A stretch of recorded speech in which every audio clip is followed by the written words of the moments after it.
What,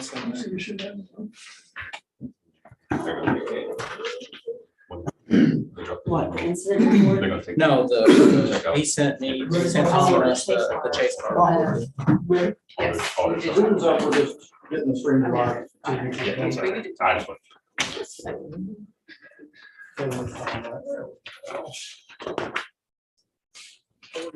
Okay. Call the meeting to order. Everyone signed the roll sheet. All right.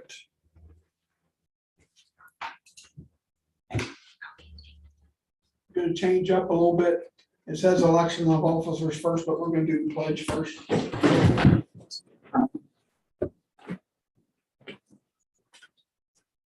Pledge allegiance to the flag of the United States of America and to the republic for which it stands, one nation, under God, indivisible, with liberty and justice for all. Thank you.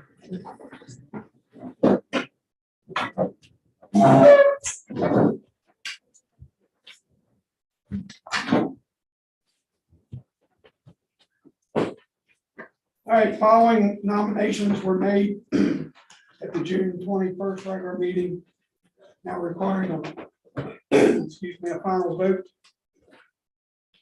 And the nominations were as follows: myself, continuous chair; Tony, continuous vice chair; Steve, continuous treasurer; and Debbie, of course, continuous secretary.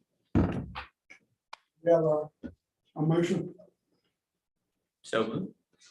Second. I'll say. All in favor? Aye. All opposed? I wanted to just ask about that, and if not to deferrers until county commissions received the 3 names and voted.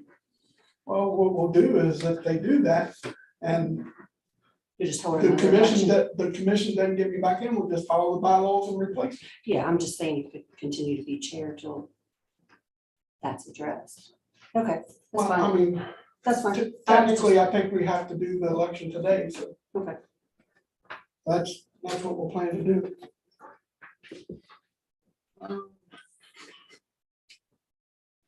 Public comment. David?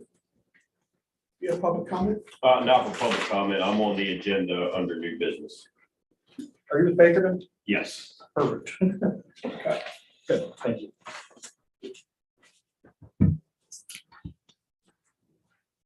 Approval of the minutes. Everybody had a chance to look at the minutes from the last month.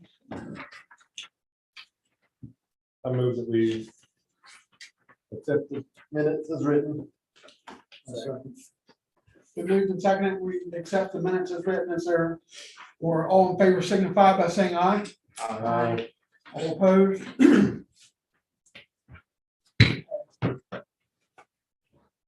Treasurer's report, Steve. Not a whole lot to report other than the fact that Director Burner and I signed 15 checks for a total of $27,917.93 since our last meeting. If I could just, because our end of year, so the financial summary through June is in your packet. We ended the year with a surplus of $48,866. And that is pretty good. That's after the end of year stipend that you all approved last month.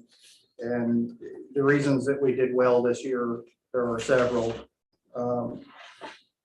We did not have didn't have any vacancies until very near the end of the year. So when there are no open positions, there's less backfill, less overtime. That does pretty well for us. We didn't have any particularly bad weather this year, which is pretty good. So that didn't cost us a fortune. And because we did not know what the July budget would bring, we did not do our normal spring onboarding this year. So we saved some money there. But not the least of which of our savings is the Captain Considine and the lieutenant's done a fantastic job managing the overtime this year, all throughout the year. There were a couple of little bumps up, but for the most part, they did outstanding keeping the overtime costs down. So those things all contributed to how we ended with the surplus, and we were able to do that stipend for the staff. That's all. Thank you. Anybody have any questions about the treasurer's report? Motion to accept? Second. Second. All in favor signify by saying aye. Aye. All opposed? Motion carried. Chairman's report.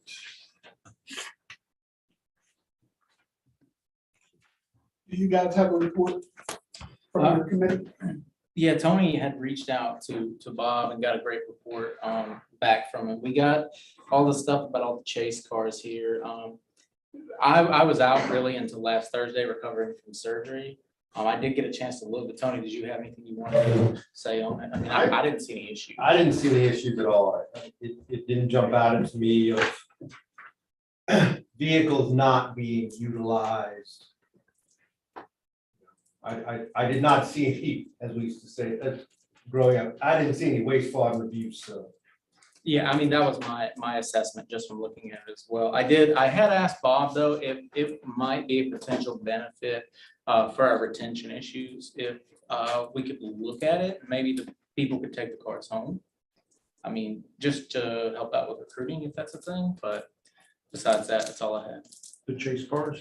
Yeah, I mean, if recruiting's really down that low, and from what I understand, it's a countrywide thing, but I mean, these are the people we rely on to get us to the hospital.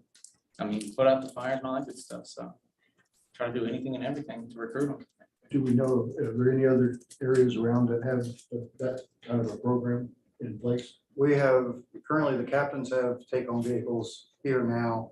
Really don't have enough vehicles to, assign. Yeah, I know we wouldn't have any for Everybody everybody, would. but I was thinking maybe something. If we wouldn't, There wouldn't be a need for it. well, it wouldn't be needed, it would be more to try to attract talent. Well, I mean, because the chase cars would be big enough. The on duty lieutenants, captains these days, so they're working, they're not at home. So to speak. So that wouldn't be any value. Or the medics in the stations also use. Right. Because they might need just a medic out of the station and the rest of the crew stay I see what you mean. back. Okay, So, gotcha. That's fair enough. I mean, Figures it worth seems like breaking. all the vehicles are on the clock when they need to be on the clock. Yeah, Well, I think as far as associated, we didn't want to brought it up, we just kind of felt like there was too many altogether. And then the last couple purchased or unmarked, we don't know why they gotta be unmarked cars. But then I guess on the other hand too, this whole thing will be a new issue, once it's all takes place, it won't be any need for any chase cars. The only thing you may need, maybe one or two staff cars. So, once this takes place, you'll have some cars for sale. I personally, what's the use of having a chase car? There won't be any need for a chase car, period. is that the case, Bob? When it's all said and done? Well, we will have fewer cars, that's for sure. Right now, I gave you a list of what we have. And there's several in the shop right now.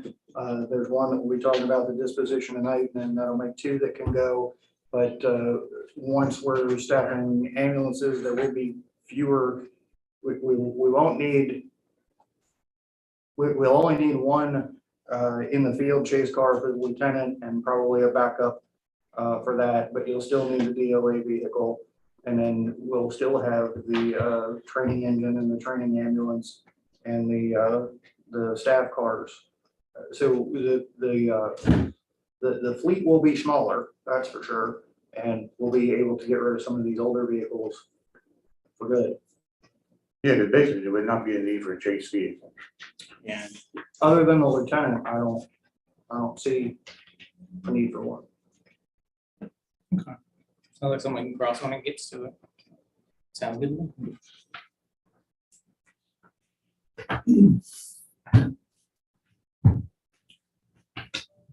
all right, is that it with your oral support? For me, it is. Yep. All right. The local has nothing, I see. JC FRA report, Rolf.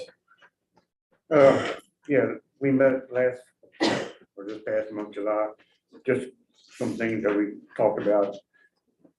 There was 4 individuals on the dispatch center came out to present the EFD, Emergency Fire Dispatch, which they are going to slowly go into. And they put in a steering committee together, and he had asked for 4 representations from the Fire and Rescue Association. We give them 4 names, and those names were, reiterate, Dan Malamus, Billy McDonald, Earl Kogel, and Zach Sagi. And they're gonna be on this steering committee, and it gives a brief overview of how this thing works and benefits and everything of it, so that's one thing we talked about. We had very little discussion on this EMS takeover. We touched lightly on the fire levy. We're gonna bring them back up again next month. And then we had some discussion on the TAC channel. Again, with that not being anything in concrete, it's still a confused mess. But we're just kind of dealing with it. Not knowing if they have enough dispatchers on hand to do a TAC channel properly, but it's just a disaster waiting to happen again, but you know, you can only beat somebody in the head so much, so. I think that's pretty much all we talked about.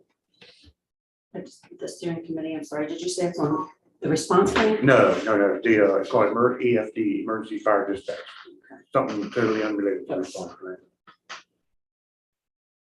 The response plan is, It's a sister program to the EMD program. Right. Done by the same company. yeah, there's no update on, or now on the response plan, except it's just it's a dead water. That's all we talked about at the last meeting. The other thing I had, and I guess on it was last meeting, at this meeting, when I was referring to the letter by the stipend, and I asked to keep quiet, was I was just trying to make a point, and now it's kind of useless, so to speak, but when this stipend was introduced, and I went on record to say I'm 100% fully for it, which I'm glad it is. My point I was trying to make on this exact request, it says written right here, the uncertainty and the angst related to unexpected EMS transition. And then the several employees that left the agency for higher pay, greater certainty in the future or both. And what I was referring that to is back when this whole EMS takeover by the county, back several months ago, I had one of the commission meetings, public comment, I had stated that there are a lot of things that no one is really thinking about and of a trickle down effect. And this was actually one of them. That's the point I was just trying to make. Because again, right there, exactly what I'm talking about. Starting to lose, the agency starting to lose some people because of the uncertainty of what's going on. Even though we're moving forward with it, there's still a lot of uncertain answers. So that's the only point I was trying to make when I was asked to stop. And that was tied into the email I sent Bob, and they clarified last month, everybody, all the employees got it. And the only thing else I have left is at the last month's meeting, this meeting again, when I was discussing everything, I had used some adjectives, I guess, when describing Commissioner Stolper. I think I used the word lying like 3 or 4 times. So, and make sure everyone understands it when I say this, I'm apologizing for when and where I said it. I should never said it in a public meeting or in this meeting. So I'm apologizing. I am not at all apologizing for what I said. The intent is still 150% there. I meant what I said and I said what I meant. But I do need to restrain myself from saying it in these type of meetings, so I do apologize for when and where I said it. So please, if anyone wants to take it out of cover and they say it correctly how I said it, I'm not apologizing for what I said, but where and when I said it. I think that's all I have. All right. Director's report. Yes, sir. As I'm sure you all saw, we proposed a deployment model to the commission last week. I just want to reiterate that the locations and number of units at those locations is by no means final. I've gotten some feedback from the volunteers. I've gotten some feedback from staff. I've gotten lots of feedback. One thing I have to say is that Sarah was on vacation and that did not help me. I think I made a boo-boo. I think I regressed when I put 2 units in Shepherdstown, which almost everyone said to me afterward, why in the heck are you doing that? So, you know, I'm human, I make boo-boos.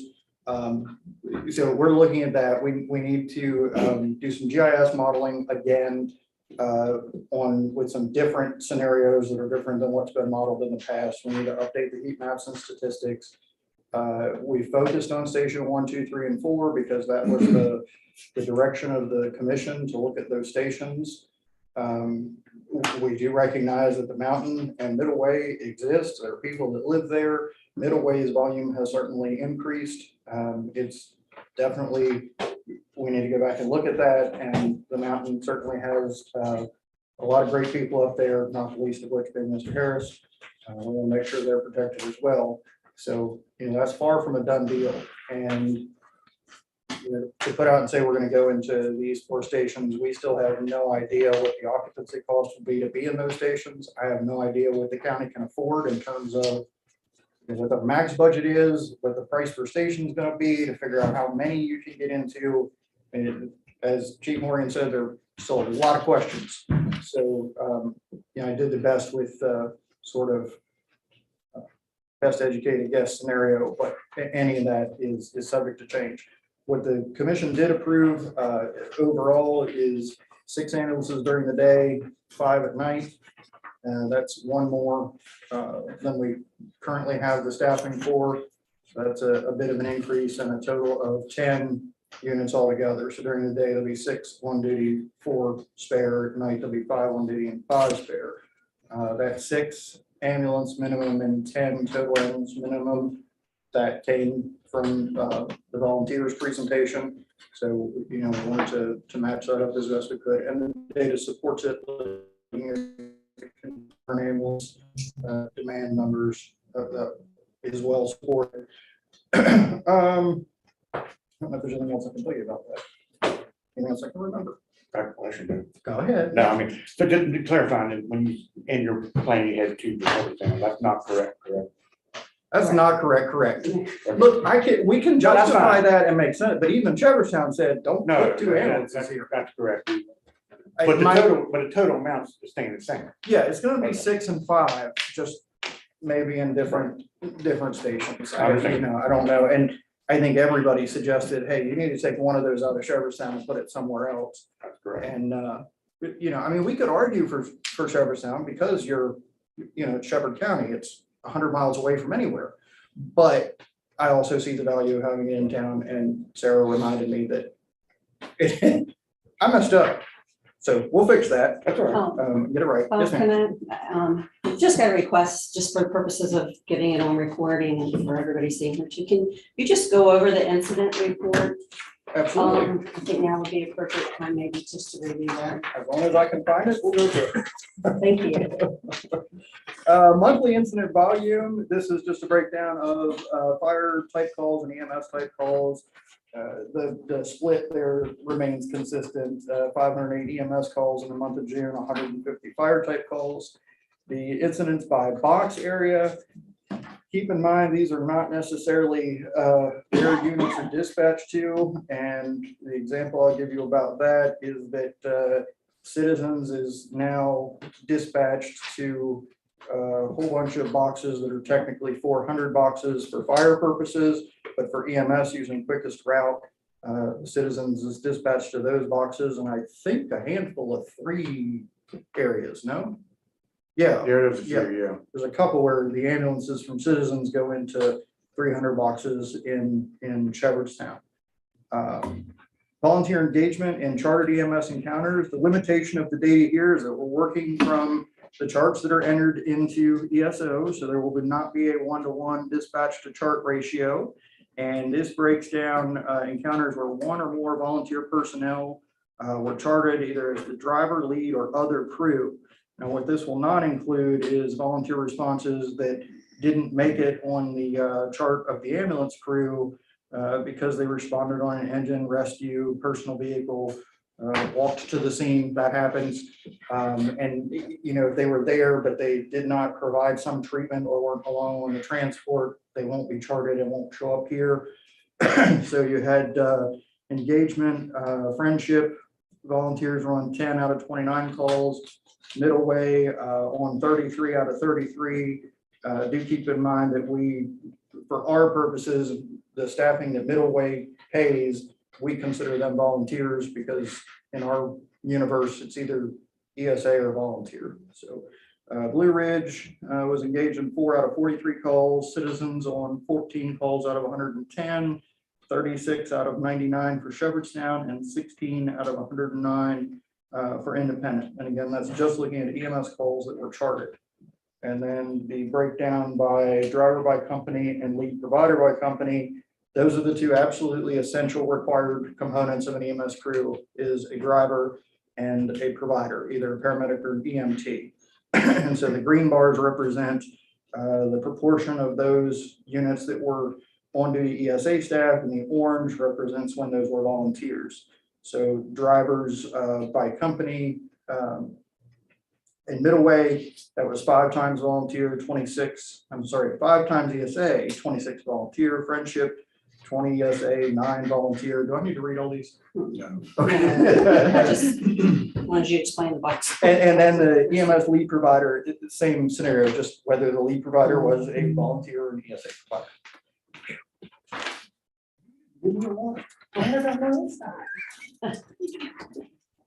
I'm good. That's a long incident for this year.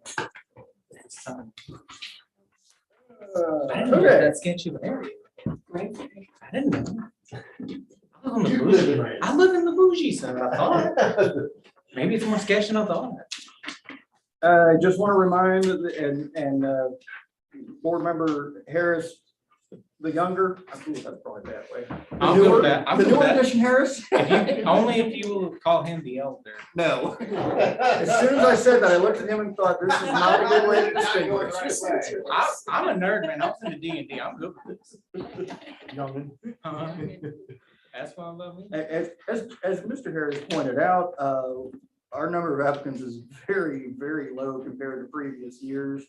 I certainly believe that some of that is due to the transition, but I'm also finding out that here in our community, there are other agencies, law enforcement and EMS to the west of us that are struggling as well.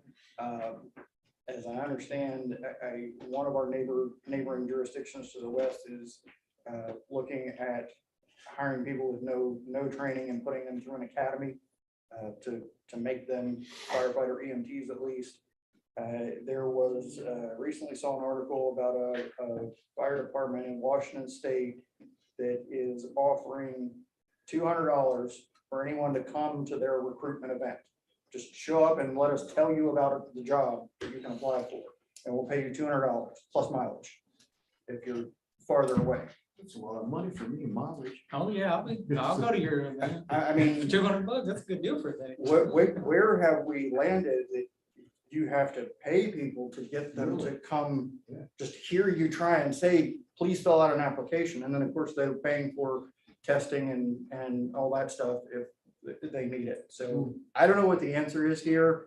We're looking at needing 11 or 12 people for this transition, and we were very nervous about how we're going to find that many paramedics. We may need to explore an avenue in-house to try and develop EMTs into paramedics, or look at, maybe hiring people off the street that have the right attitude and discipline and other qualities, but maybe don't have an EMT or firefighter certification, and get them that and try and progress them through. I don't have any details. I'm just putting it out there that it's getting rough. Bob, what's your current numbers right now, like people that you have? Full-time headcount is 40. You need 12 more? Yes. You by chance know your attrition rate at all? Like how many people quit usually in a year? This year, full-time, we had 2. So 5%, give or take. Oh, look at you. I'm a recruiter during the day. Staffing is the one thing I do know how to do. How many medics do we have? Can you get us a bunch of medics? I'm thinking that maybe if not this meeting, but the next, we could make a motion to do a committee to see what we could do. I mean, and that committee should definitely include your employees if they wanted to volunteer for it. I mean, that's what I've noticed is, hey, what the heck would make you guys join this? Usually what they say is pretty right up the alley, so. This is Dr. Gates. I will say that having being medical director at Summit Point, who does a lot of training for EMS, I'm being told that a lot of them are not coming to Jefferson County because they don't want to do fire EMS combo. So I think the changes that have been made with EMS separating from fire might also increase our recruitment. I just wanted to throw that in because I know that they have a lot of EMS providers that actually train at Jefferson through RED, but then don't come to Jefferson to get hired and end up going to Berkeley or another county where they don't have to do fire. We do that. That is a thing, but on the flip side, we also have people that come here specifically because we do fire. So we have a couple of people, and I'm not disagreeing with you, doctor. You're absolutely right. I know of great people that I can't get because they're not interested in fire, but on the flip side, we do have some from Hampshire County and elsewhere, Morgan County, that come here specifically because they want to do fire. We're doing, I remember you said we do Indeed, right, to advertise the jobs and Yes. things like that. Okay. So all the positions that we hire as an EMT firefighter or medic firefighter? We do. Now, we do allow them, if they do not have the firefighter training, we Right. give them 1 year to get that at their time and their expense. Is that been discussed about changing that? Well, they wouldn't have to wear 2 hats if they Right. wanted to. If we're having problems recruiting, and if we believe one of the issues is that applicant B does not want to be a firefighter, I guess I'd rather have an EMT or a paramedic who's not going into the house than not having anybody. That is what I'm being told, is that we are Yeah. losing recruits. And I understand, and I could completely understand that. It's not even close. I mean, I would imagine different people have different wants and career goals, so everybody's even gonna close. have different stuff. So you don't believe you don't, No, You believe that it's an asset? they're short every place. It doesn't matter what it is. It's short no matter for Yeah. fire EMS, strictly EMS. In countrywide, there's a staffing shortage in every industry that I've seen. I mean, True. it's everywhere. I guess I just don't want us to go into this saying,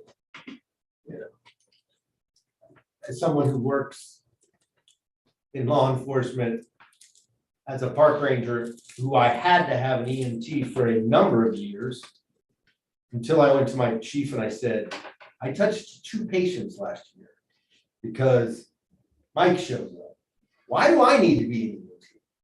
And he was like, yeah, because now I don't have to go through that 40-hour refresher every year, and I don't have to do all that stuff. Where I was like, I'm more of a hindrance because I don't touch enough patients. So why? Especially because we just call 911 and friendship shows up. And luckily that's doable here at Harper's Ferry. And I just don't want us to go through the application process or the hiring process with, you have to be A and B. There's 2 issues with not. But that might be something that has to go on, and I'm just thinking out loud. I just want to point out to you the 2 issues with not having dual role people. One of them is that, I'll go for the easy one first, because the next one also is going to take a while on. But the if they're EMS only and they're not, if their job does not require fire suppression activity, they would not qualify under the FLSA 7K exemption for overtime in defined work periods. So you would have the folks that are EMS only would be required to pay overtime over 40 hours in a week. And then you have the folks that can do fire, their overtime threshold is 96 in 2 weeks. So you have two different payroll schemas there. Right. And then you would have and this happens in other jurisdictions where they have had, we have EMS only people and we have both, because we're not the only ones with this issue. And what Dr. Teresa's saying, where they want to attract people, there's some that just don't want to do fire. Then you'll have the folks that are doing fire saying, well, I'm making less money to do 2 jobs than what they're making to do 1 job. And it's the law, it's just the way it is.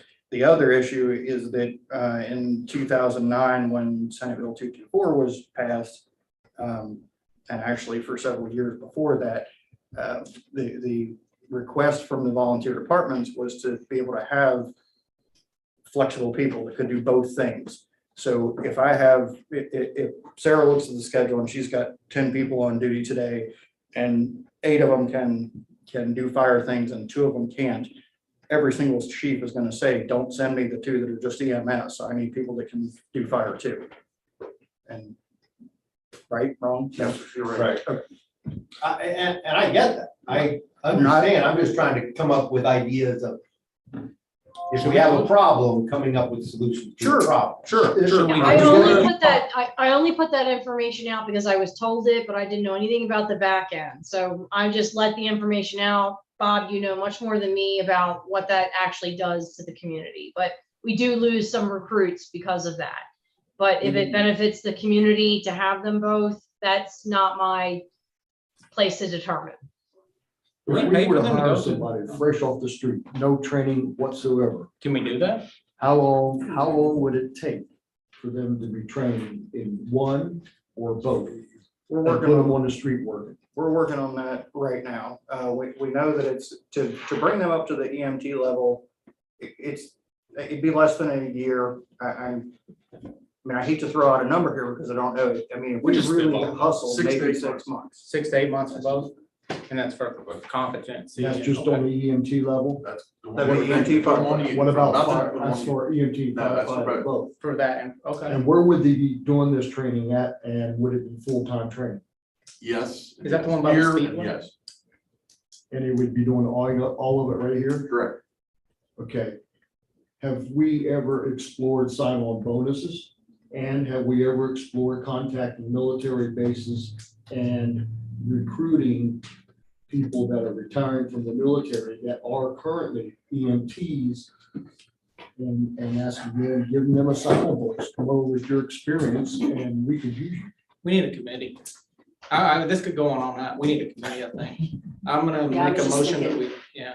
Workforce development What's up that? in Martinsburg, workforce development, engaging those folks as well. I mean, they pull folks right out of high school, put them on programs. It'd be nice to, What's workforce development? I just don't know the organization. it's, they work with basically unemployment, but they also help people to acclimate and redeploy back into the workforce. Are we Okay, I involved? got you. Are we involved in that? as a Yeah, I'm county? I would on assume board all county. for the county, for Region 7. You say acclimate back into, so, I mean, is some of those people gonna be able to? They might be doing a career change. They might have Oh, I thought lost you their meant like out of job, they might prison. have been on unemployment for the whole, 26 My weeks point- or whatever. Then it might be time for a My career point change. is, in Like that mom's being, back to work type things. You know? in that being, and I'm going off the subject a little bit, let's take law enforcement. Every state has their requirements, but one good thing that has happened in law enforcement with a lot of states is that if you're a retired officer from one state, you come to another state, Right, that state, if you apply, they can accept the majority of your training, give you like what is a necessity in that state for maybe state law, street traffic code, and get you out on the street fast. That's my point in this, is that if we can find people who have been trained in years of experience, you know, in a matter of what, a couple, 3 weeks, we can. Yeah, your military keep people guys, updated. they'll, Military is exactly what they're, yeah. they'd fit the We need a committee and we need, Well, I think the committee just identified itself. yeah, I was about to say, so should we make a motion for a committee or can you assign a committee? I can assign. I volunteer for that committee. Trish has to be on it though. She's the other HR person. If you want to do it, please. Don't make me the only HR. I mean, I person. could get you the workforce and. This tell Mom guy how just to gave do us that 3 transition. ideas. I can definitely get you guys hooked up with the SFL tap in the military. I do it all the time. I go up there. I have no problem making the introduction. SFL tap, do you need antibiotics for that? No, SFL tap is soldier for life. It's what soldiers go through when they're getting out of the military. And it is one of my biggest places that I recruit for. So I go up there all the time to the bases and everything. So, I mean, I could hook you guys up if you want to get some guys, get them in their fancy dress blues or whatever. Go up there, recruit some people. Here's other big hem up is we can't hire them at 18. We gotta wait till they're 21. Right. Why is that? Okay. Because they're handling the paramedic drug. Hang on. Well, if they're getting out of the military, they'll be fine. Yeah, military, they're gonna be 21. So our issue with hiring them at 18 was, remember Ross, when I asked a year or two ago about, I think it was a year ago, about the insurance, volunteers insurance. So some of the volunteers insurance, you have to be 21 to drive. We're in a risk pool, and so people can drive county vehicles at 18, but they can't drive I'm volunteer pretty vehicles. sure that, since everybody, or down there, everybody's VFIs, and they'll recognize that we do 18. So I can lower that age to 18 and be okay. As far as I know, you can. That'd increase your pool for sure. Well, Kids getting out of school, I mean, they're definitely. We've been very sad to. You want to mold them at that We age, have too. missed some people that have been very active Correct. volunteers that have, they get done with high school and they're pumped and ready to go. They haven't gotten married yet. So they're not, they have time, but they end up going off somewhere else because they can't The come old here. rule time was 21 years ago, man. I know we changed it. Bob, could I ask a favor? If we form this committee, could we get someone on your staff to kind of work with us? Because I think that's definitely always helpful. You want to ask the people that do the job. No, don't hide. I was gonna say. Yeah, it's gonna be her. I already know who it's gonna be. You knew it was gonna be you. I know, I was trying to hide.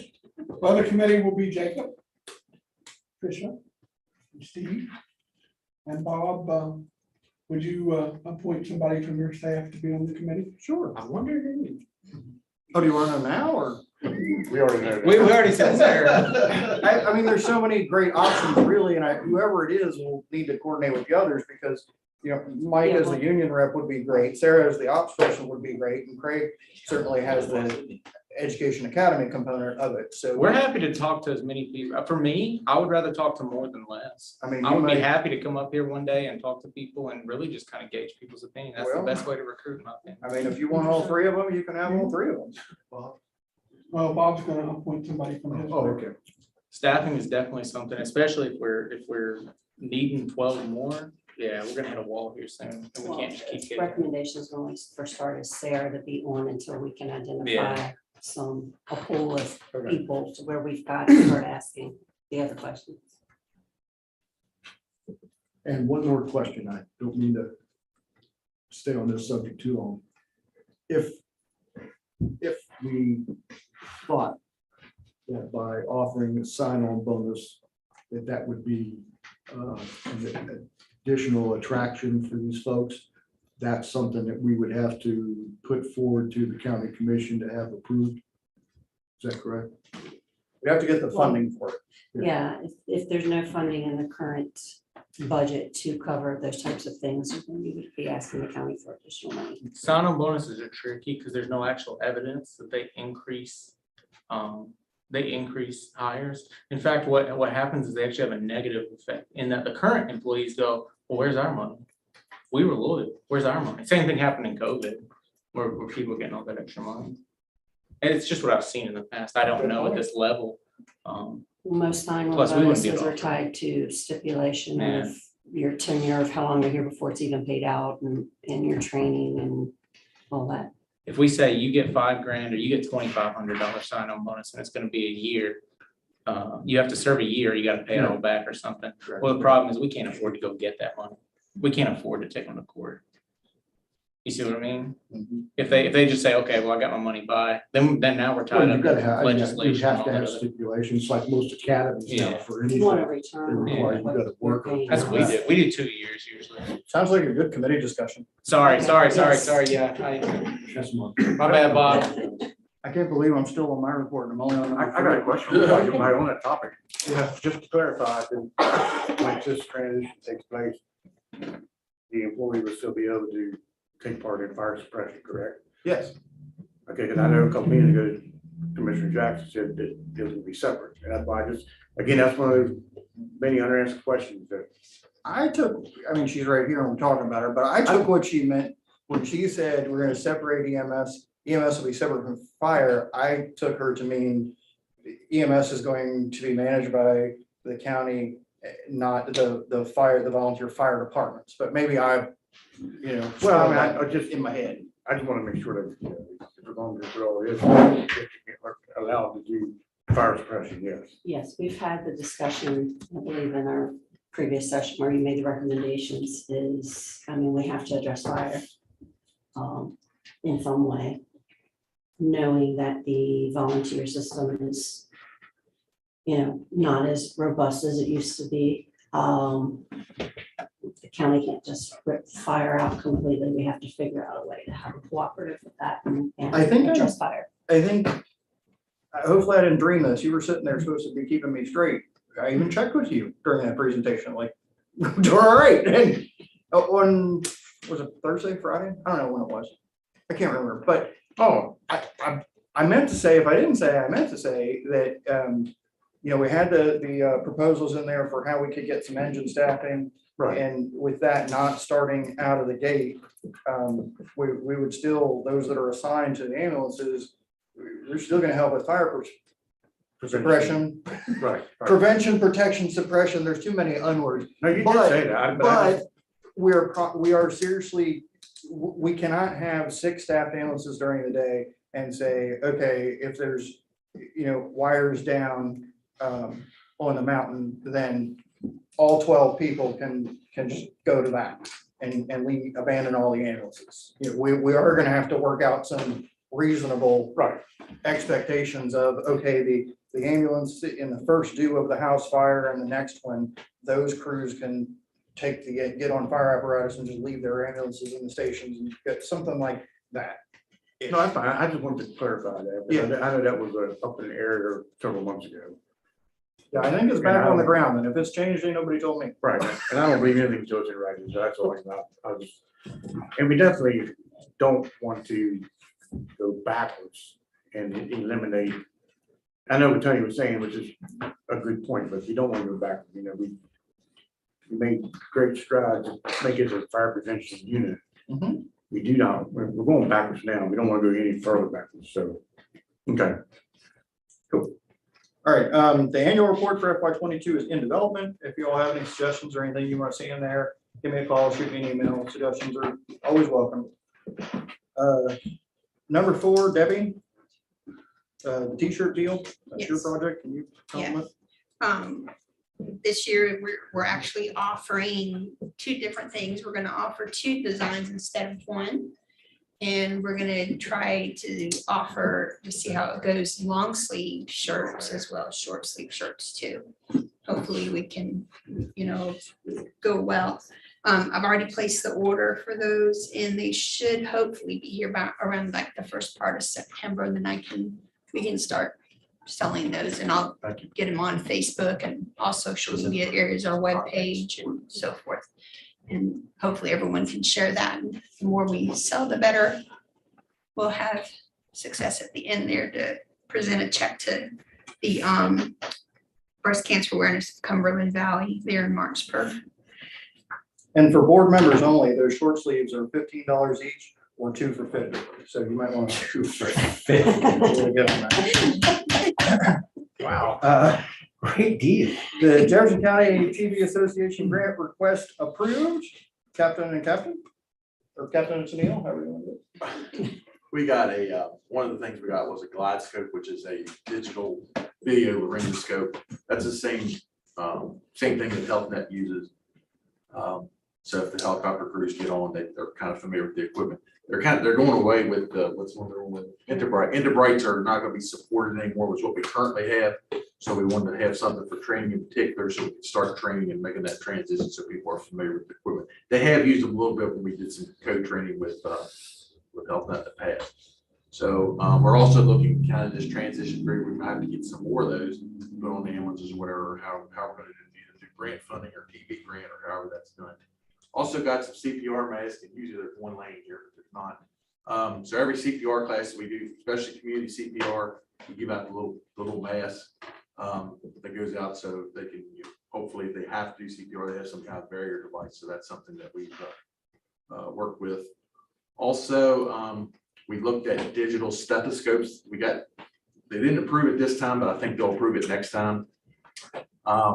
Which actually will put kind of like a waveform or a waveform across your telephone. It'll transmit to your telephone, which is kind of a neat thing.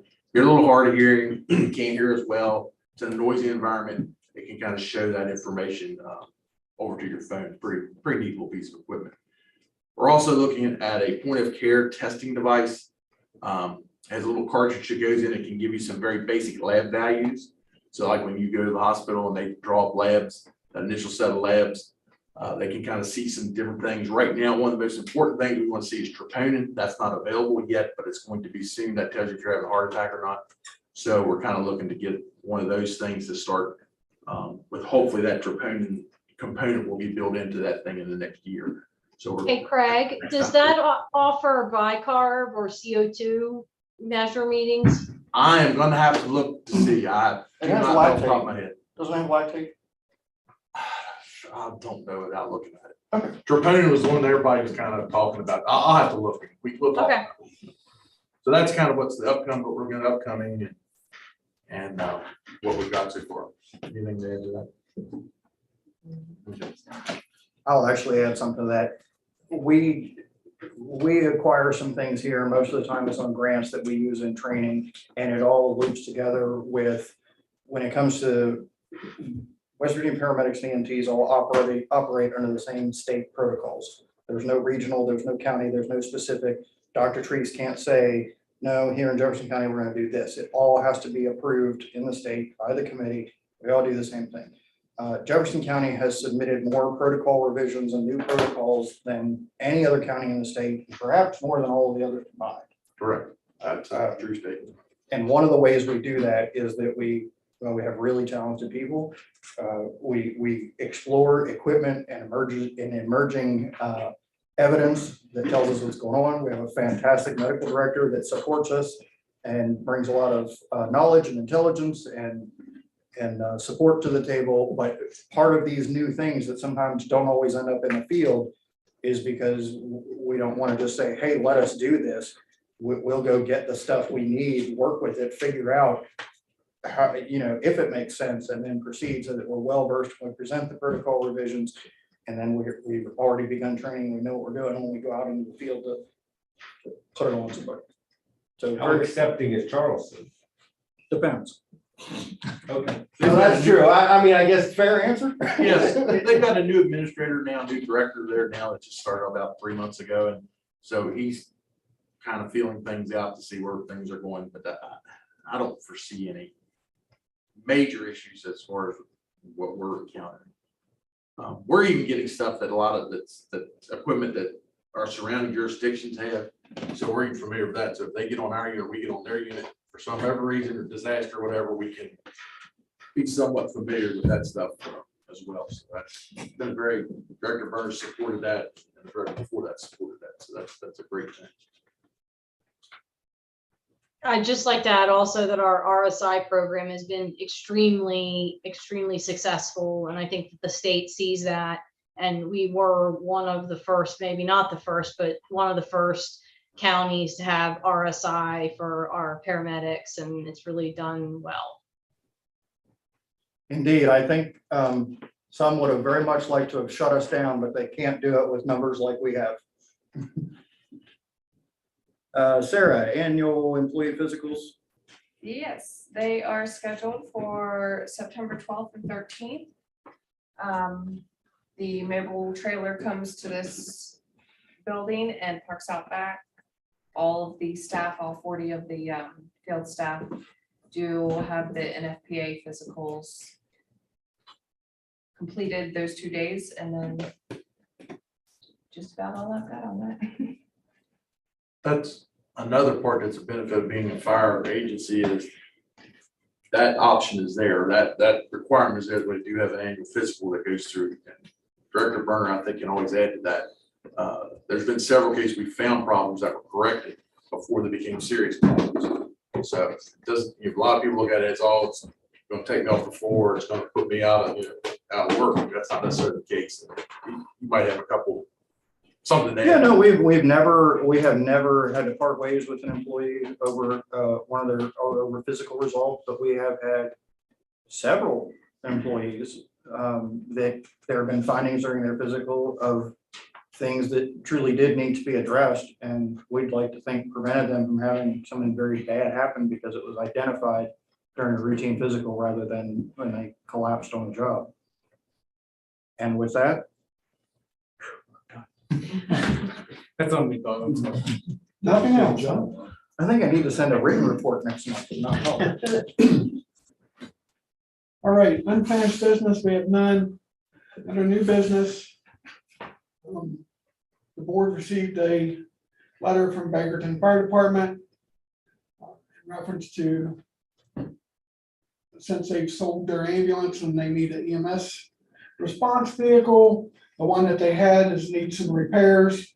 So they are looking to get the older Black Explorer that the JCESA has. So you have anything? Yeah, it's just Explorer we got from the sheriff's office. It went to the shop and it needs a lot. And we're just asking for consideration for that Black Explorer to be donated to us, and that would be our primary car we'd use for EMS, standbys, the same Michael's Parks, medic assist, whatever we need it for, but that will be stocked with all of our medical supplies that we have. We were gonna sell that one too anyways, right? That's what the report says. Yeah, so, and there's a reason it hasn't been. We have one of the ones that we're gonna dispose of is ready to be put out there. This black one, however, we haven't taken the lights off yet, because if it's gonna end up in a fire department, then it becomes silly for us to rip all the lights out and then have to put all the lights back on. But if we're selling it to the public, we need to pull those off. So I just, have you guys make the decision before we proceed with that one way or the other. I mean, is there any objection to you? To me? No, is there any objection for you guys to give? For me, no. It needs Well, to no, go away. I'm I guess what the thing is, so a non-emergency vehicle is one thing, an emergency vehicle is another thing. Does this 2010 Ford Explorer, are there any questions, concerns related to it being continued to be used as an emergency response vehicle? Compared to some of the other vehicles? No. Just in general, No, you're gonna sell it. just, Is it we don't PMS? compare old to new, we compare, Does it work? would we put staff in it there you go, would we put staff in it, would we put everybody and say, you know what? Get out on 9 and do, within reason, but I'm just saying, if we sell a vehicle to the public, we can kind of say, you know what, this is a non-emergency vehicle. It is well enough. It's a completely different thing to give it to people who are going out to do something for the good of the citizens and on their own time as volunteers, and giving them a vehicle that we, the JCESA, doesn't think is safe for our staff. But and it's not the word I want to use, we'll pawn off on Bakerton. I just want to make sure that what we're giving them. So let me say this, the white vehicle that's out there, I would not use that. I think that's a farm use vehicle. Okay, For there you go. scrapyard vehicle. The Ford Explorer? No, the white 2007 Tahoe. You're asking for the Explorer, right? So what are we talking about, the 2010? Sorry. John, he got me distracted. I apologize. So the 2010, that was the vehicle that I drove, and in fact, I still jump in it once in a while because it's the easiest one to get out of there. It started its life as a K-9 vehicle for the sheriff's office. So there is once in a while you do get out and I, because of the fur that's stuck in places that you can't get rid of, I now have the ability to scratch my ear with my left foot. And I'm sometimes accused of being a dog walker, but I think they can deal with it. Safety wise, other than the fact that it's a 2010 and safety standards have changed a lot in 12 years, for its age, it's never let me sit anywhere. It's never broken down. It's well Still maintained. capable of responding with priorities if it needs to.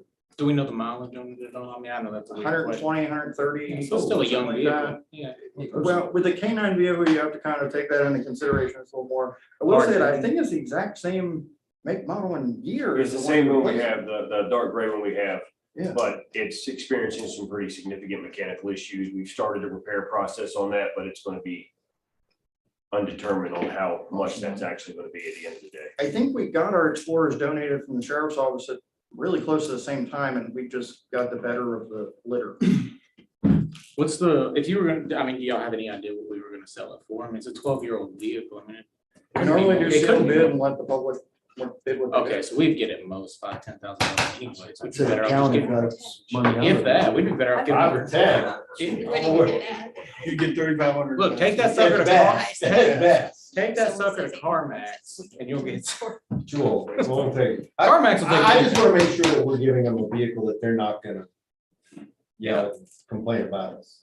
I mean, it sounds like it's a But safe vehicle. It sounds like it's not gonna be a cost to us. I mean, not a big cost. I mean, We don't have plans on keeping it anyways. yeah. Now, I just want it gone. I don't care if we sell it, donate. I make a or- motion that we donate the 2010 Ford Explorer to the Bakerton Fire Department. I'll second it. I'll triple it then. Second by both Harris. Moved and seconded that we sell or that we donate the 2010 Black Explorer to Bakerton. Is there any other discussion? All in favor? Aye. All opposed? Motion passed. Thank you. Can I get my stuff out of there?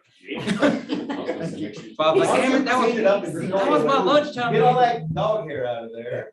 I've spent 2 years trying. It won't come out. You gotta get the Furminator. I'm telling you, it works. I got a Nikita. He sheds everywhere. A Furminator. Have you never seen this? Oh man, is your life gonna change? Okay, We'll talk about that.